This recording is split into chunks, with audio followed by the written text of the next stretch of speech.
क्या तुमने कभी सोचा है कि क्या होता अगर नारुतो को बचपन में गांव वाले मार के गांव से बाहर निकाल देते तो क्या होता? क्या नारुतो खुद को प्रूव करने की कोशिश करता या एक विलन बन जाता? तो चलो देखते हैं आज की वीडियो में। कोनोहा की वो सर्द रातें जहां हर किसी के घर में हंसी और खुशी गूंजती थी, वहीं एक छोटा सा बच्चा अंधेरे में सिसक रहा होता था। उसका नाम था नारुतो उजुमाकी। बचपन से ही उसने सिर्फ नफरत और तिरस्कार देखा था, पर उसकी जिंदगी में सबसे बड़ा दर्द बनकर आई थी साकुरा, जिसे नारुतो हमेशा अपनी एक अच्छी दोस्त मानना चाहता था, लेकिन वो हर बार उससे किसी न किसी झूठे इल्जाम में जानबूझकर फंसा दिया करती थी। कभी एकेडमी में किसी की चोरी का इल्जाम, तो कभी किसी बच्चे को बुरी तरह पीटने का झूठा नाटक, और इन सब का नतीजा सिर्फ एक होता था, नारुतो की बेरहमी से पिटाई और सख्त पनिशमेंट। गाँव वाले और एकेडमी के टीचर्स बिना किसी सबूत के उस नन्हे बच्चे पर टूट पड़ते थे, मानो उन्हें बस एक बहाना चाहिए हो। उसके छोटे से जिस्म पर चोटों के निशान हर दिन बढ़ते जा रहे थे, पर कोई उसकी चीख सुनने वाला नहीं था। साकुरा चुपचाप दूर खड़ी मुस्कुराती रहती और नारुतो अपने आंसुओं को पीता रहता। उसे समझ नहीं आता था कि आखिर उसकी गलती क्या है और क्यों सब उसके खून के प्यासे हैं। ये सिलसिला हर दिन चलता रहा और नारुतो के अंदर का वो मासूम बच्चा धीरे धीरे मरने लगा था। इस घुटन भरी जिंदगी में जहाँ हर कोई उसको एक शैतान समझता था, वहाँ सिर्फ एक शख्स था जो उसके दर्द को महसूस कर पाता था, और वो था सासुके उचिहा। सासुके अपने आप में खोया रहने वाला शांत लड़का था, लेकिन उसकी आंखें सब कुछ सच देख रही थी। वो जानता था कि साकुरा झूठी है और नारुतो बिल्कुल बेगुनाह है। सासुके ने हमेशा अकेले में नारुतो का साथ दिया, और पूरी दुनिया में सिर्फ वही एक लड़का था जो सच में नारुतो को अपना इकलौता दोस्त मानता था। जब भी नारुतो अकेले में रो रहा होता, सासुके उसके पास जाता था, बैठता था और उसे हौसला देता था। दिन एक दिन ऐसा आया जिसने नारुतो के सब्र का बांध पूरी तरह से तोड़ दिया। एक बहुत बड़े हादसे में साकुरा ने अपनी एक भयानक गलती छुपाने के लिए नारुतो पर एक ऐसा संगीन इल्जाम लगाया, जिसके बाद गाँव वालों ने बिना सोचे समझे उसे जान से मारने की कोशिश की। वो रात बहुत डरावनी थी और नारुतो उस रात खून में लथपथ जमीन पर आखिरी सांसें गिनता हुआ गिरा पड़ा था। उसकी आंखों की वो नीली चमक अब पूरी तरह से काली पड़ चुकी थी। उसने फैसला कर लिया था कि अब वो इस गांव में एक पल भी नहीं रुकेगा, और यहाँ की नफरत ने उसके अंदर एक नया दाना जगा दिया था।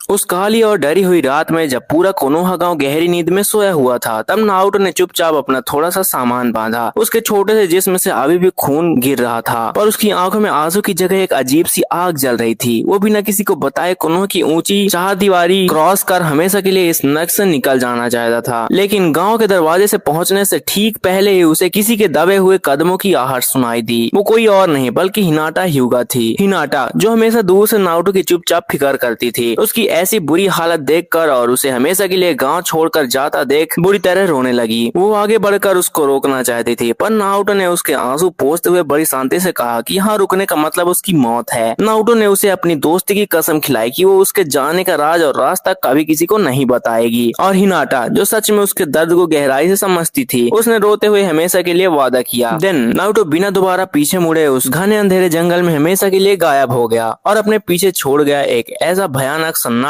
जो आने वाले सबसे बड़े तूफान की पहली निशानी थी। जंगल के उस घने अंधेरे में कई दिनों तक भटकने के बाद भूख और प्यास से नारुतो की हालत खराब हो चुकी थी, पर उसके अंदर की नफरत उसे गिरने नहीं दे रही थी। तभी उसकी मुलाकात दुनिया के सबसे खतरनाक ऑर्गेनाइजेशन अकात्सुकी के मेंबर से हुई। उन्होंने उस छोटे से बच्चे के अंदर छुपे 9 टेल्स फोक्स के बेहिसाब चाकरा और उसकी आंखों में कोनोहा के लिए जलने वाली नफरत को तुरंत पहचान लिया। उन्हें एक ऐसा हथियार चाहिए था जो बिना किसी रहम के दुनिया को तबाह कर सके, और नारुतो उनके इस मकसद के लिए बिल्कुल सही था। उन्होंने नारुतो को अपने साथ मिला लिया और फिर शुरू हुआ एक ऐसा भयानक ट्रेनिंग का सिलसिला जिसने नारुतो की रूह तक को झिंझोड़ कर रख दिया। अकात्सुकी की ट्रेनिंग इतनी जानलेवा और दर्दनाक थी कि कोई आम इंसान वहाँ एक दिन भी जिंदा न बच पाए, लेकिन नारुतो ने हर दर्द को हंस कर सहा, क्योंकि उसे कोनोहा की हर एक ईंट को मिट्टी में मिलाना था। सालों बीत गए और वो रोता हुआ मासूम बच्चा अब एक बेहद ठंडे खून वाला, बेरहम और ताकतवर निंजा बन चुका था। उसने अकात्सुकी के सारे खतरनाक जुत्सुस और डार्क आर्ट्स सीख लिए थे। देन वो दिन भी करीब आने लगा जब नारुतो अपनी बरसों पुरानी प्यास बुझाने के लिए अपने उस पुराने घर की तरफ निकलने वाला था, जिसे वो अब मिट्टी का ढेर बनाना चाहता था।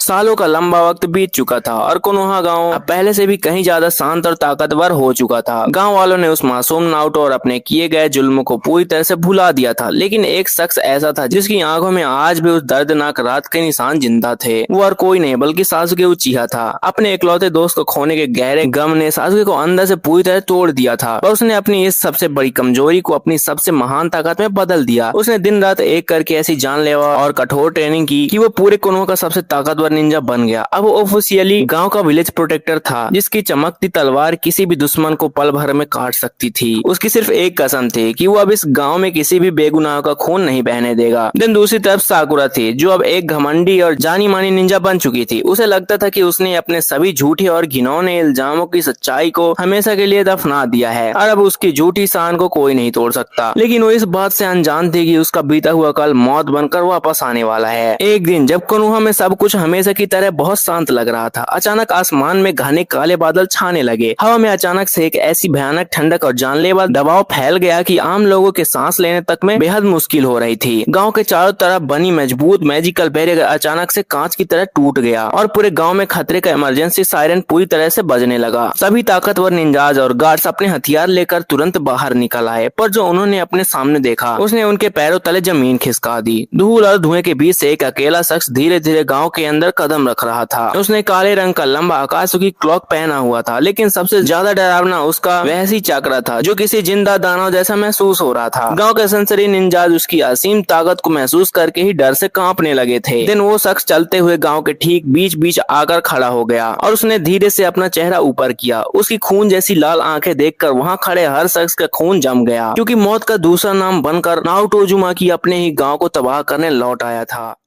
नारुतो के लौट आने की खबर आग की तरह पूरे गांव में फैल गई और सबसे पहले साकुरा घमंड में भरी हुई उसके सामने चली आई। उसे अभी भी यही लगता था कि नारुतो वही पुराना डरपोक लड़का है जिसे वो हमेशा झूठे इल्जाम में फंसाती थी, पर वो नारुतो की लाल आंखों में छुपे उस मौत के तूफान को नहीं पहचान पाई। साकुरा ने बिना कुछ सोचे अपनी पूरी ताकत से एक जानलेवा प्रहार किया, लेकिन नारुतो अपनी जगह से एक इंच भी नहीं हिला। उसने सिर्फ अपना एक हाथ आगे किया और साकुरा का वो मुक्का हवा में ही रोक दिया। साकुरा की आंखों में अब पहली बार अपनी औकात और असली खौफ साफ दिख रहा था। देन नारुतो ने बिना किसी इमोशन के बिल्कुल एक जिंदा लाश की तरह शांत आवाज में उससे उसके पुराने गुनाहों का हिसाब मांगा। साकुरा के पास कोई जवाब नहीं था और डर के मारे उसके पैर जमीन पर कांपने लगे थे। उसने रोते हुए माफी मांगनी चाहिए, लेकिन नारुतो की नफरत ने उसके दिल को सदियों पहले पत्थर बना दिया था। उसने पलक झपकते ही अपना हाथ साकुरा के सीने के आर पार कर दिया और एक ही झटके में साकुरा की सांसें हमेशा के लिए थम गई। वो मिट्टी में गिर पड़ी और नारुतो के चेहरे पर अभी भी वही डराने वाली शांति छाई हुई थी। साकुरा की बेजान लाश खून में लथपथ जमीन पर पड़ी हुई थी और आसपास खड़ा पूरा गांव खौफ के मारे पत्थर की तरह जम गया था। देन अचानक आसमान से एक तेज बिजली की चमक के साथ सासुके उचिहा ठीक उनके बीच प्रकट हुआ। अपनी पुरानी टीममेट को इस हालत में देखकर सासुके का गुस्सा आसमान छू रहा था, पर जब उसने अपना सर उठाकर कातिल की तरफ देखा तो उसके दिल की धड़कन पल भर के लिए रुक गई। सामने वही नारुतो खड़ा था जिसका दर्द उसने हमेशा महसूस किया था, लेकिन ये वो मासूम दोस्त नहीं बल्कि एक बेरहम आकाशुकी दुश्मन था। सासुके ने तुरंत अपनी चमकती तलवार निकाल ली और उसने एक बहुत ही भरी हुई आवाज में दुख के साथ नारुतो का नाम पुकारा। नारुतो ने उसकी तरफ देखकर एक हल्की सी खौफनाक मुस्कान दी और उसने बिना डरे सासुके को अपनी ताकत आजमाने की सीधी चुनौती दे डाली। दोनों के बीच का माहौल इतना भयानक था कि हवा का दबाव और बढ़ गया। सासुके जानता था कि उसकी ड्यूटी गांव को किसी भी कीमत पर बचाना है, लेकिन अपने सबसे प्यारे दोस्त पर प्रहार करना उसके लिए आसान नहीं था। वो उसको बातों से रोकना चाहता था, पर नारुतो का उबलता हुआ चक्रा चीख चीख कर बता रहा था कि वो आज मौत का नंगा नाच करके ही मानेगा। दिन बिना कोई और शब्द कहे दोनों निंजाज ने अपना चक्रा बढ़ाया और एक दूसरे की तरफ बिजली की रफ्तार से दौड़ पड़े।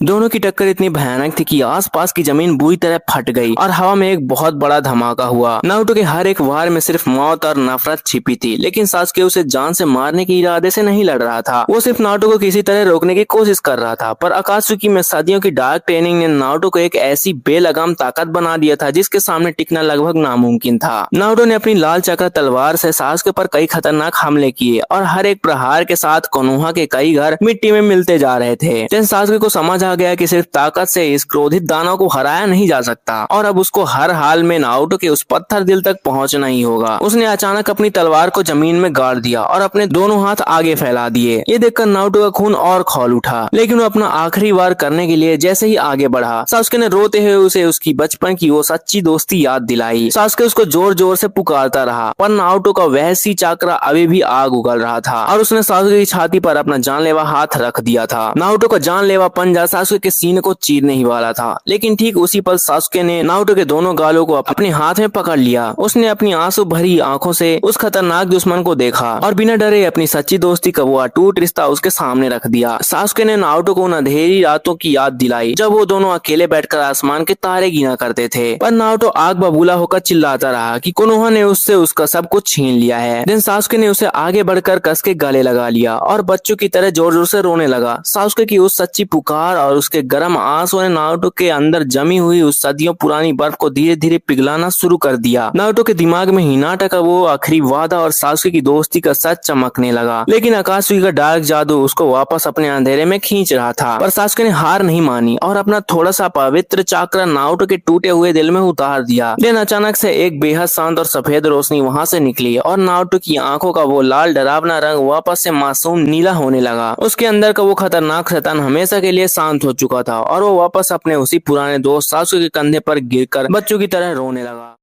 नारुतो के आंसू रुकने का नाम नहीं ले रहे थे और उसको अपने किए पर बहुत गहरा पछतावा हो रहा था, लेकिन इस इमोशनल पल के ठीक बीच अचानक जमीन बुरी तरह से हिलने लगी। आसमान में एक बहुत बड़ा काला पोर्टल खुला और उसमें से दो ऐसी डरावनी शक्लें बाहर आई जिनको देखकर कोनोहा के सबसे ताकतवर निंजास के भी होश उड़ गए। वो दोनों कोई और नहीं बल्कि सदियों पुराने खतरनाक दुश्मन मादरा उचिहा और ओबिटो थे। उन्होंने ही आकाशुकी के पीछे छुप कर नारुतो को एक कठपुतली की तरह अपने डार्क प्लान्स के लिए इस्तेमाल किया था। पर जब उन्होंने देखा कि नारुतो का दिल पिघल गया है तो उन्होंने गांव को खुद मिट्टी में मिलाने का आखिरी फैसला कर लिया। मादर ने अपनी भयानक हंसी से पूरे गांव को डरा दिया और उसने अपनी असीम ताकत से एक आग का विशाल तूफान गांव की तरफ छोड़ दिया। फिर नारुतो ने अपने आंसू पोंछे और उसकी नीली आंखों में अब गांव को बचाने की एक नई आग जल उठी। उसने और सासुके ने एक दूसरे की तरफ देखा और बिना कुछ कहे दोनों ने एक साथ मिलकर मादर के उस जानलेवा तूफान को हवा में ही खत्म कर दिया। अब असली मौत का खेल शुरू होने वाला था, पर इस बार नारुतो दुश्मन नहीं बल्कि इस गांव की सबसे मजबूत ढाल बन चुका था। मादरा और ओबिटो का चाकरा इतना वहसी और विशाल था कि उनके आगे पूरा गांव बस मिट्टी का एक ढेर लग रहा था। लेकिन नारुतो और सासुके ने अब एक ऐसी ताकतवर टीम बना ली थी जिसका सामना करना किसी मौत के फरिश्ते के लिए भी नामुमकिन था। नारुतो ने अपने अंदर के सोए हुए नाइन-टेल फॉक्स कुरामा को पूरी तरह आजाद कर दिया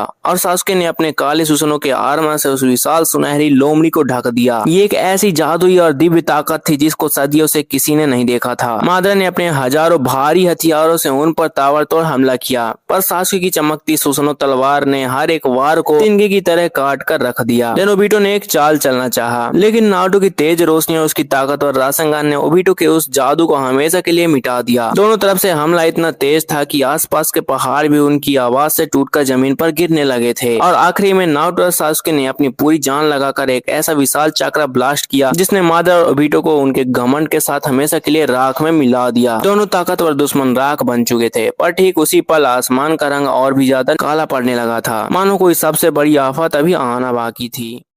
मादरा और ओबिटो के राख बनने के बाद सबको लगा कि आफत टल गई है, पर असली मौत का तूफान तो अब शुरू होने वाला था। आसमान एकदम सफेद हो गया और वहाँ एक अजीब सी शांति छा गई जो किसी बड़े भूकंप से पहले आती है। देन उस सफेद रोशनी के बीच से एक औरत हवा में तैरते हुई नीचे आई। वो कागुया ओत्सुजुकी थी, इस पूरी दुनिया में चाक्रा की सबसे पहली देवी, और उसकी ताकत किसी भी इंसान या दानव से हजारों गुना ज्यादा थी। कागुया के जमीन पर कदम रखते ही पूरे कोनोहा की बची कुची जमीन अपने आप टूटने लगी, लेकिन नारुतो और सासुके पीछे नहीं हटे। कागुया ने बिना कोई जज्बात दिखाए अपनी सफेद आंखों से उन दोनों को देखा। उसके सिर्फ एक इशारे से आसपास के पहाड़ हवा में तिनके की तरह उड़ने लगे। उसका चाकरा इतने विशाल और भयानक था कि वहाँ खड़े बाकी सभी निंजास के अंदर सांस लेने तक की ताकत नहीं बची थी। पर नारुतो जानता था कि अगर आज वो हारा तो ये दुनिया हमेशा के लिए खत्म हो जाएगी। देन उसने सासुके की तरफ देखा और दोनों ने अपने आखिरी धर्म युद्ध के लिए अपनी ताकत को जगाना शुरू कर दिया। कागुया ने पलक झपकते ही उन दोनों को एक अलग ही डायमेंशन में भेज दिया, जहाँ जमीन में उबलता हुआ लावा था और हवा में सिर्फ आग। लेकिन सासुके ने अपने जादुई पोर्टल की ताकत से उन्हें उस आग में जलने से बचा लिया। देन कागुया ने अपनी हड्डियों को खतरनाक हथियारों में बदलकर उन पर मौत की बारिश कर दी। नारुतो ने अपने नए गॉड लेवल मोड का इस्तेमाल किया और उन सभी हथियारों को हवा में ही तोड़ दिया। ये लड़ाई इंसानों की नहीं बल्कि गॉड्स की हो रही थी, पर दोनों दोस्तों ने एक ऐसी ताकतवर टीम बना ली थी जिसे तोड़ना कागुया के लिए भी नामुमकिन हो रहा था। कागुया बार बार अपने डायमेंशंस बदलती रही, कभी बर्फ की दुनिया तो कभी भारी ग्रेविटी वाली जगह, लेकिन नारुतो की असीम ताकत और सासुके का तेज दिमाग हर बार उस पर भारी पड़ रहा था। देन नारुतो ने अपने मासूम दोस्तों की याद से ताकत बटोरी और सासुके ने अपनी तलवार को चमकती बिजली से भर लिया। कागुया को अब डर लगने लगा था, पर उसने फैसला किया कि वो पूरी दुनिया को ही एक विशाल चक्र बॉल से हमेशा के लिए मिटा देगी। लेकिन उस आखिरी जानलेवा हमले से पहले दोनों दोस्तों ने अपना सबसे बड़ा मास्टर स्ट्रोक खेलने का फैसला किया।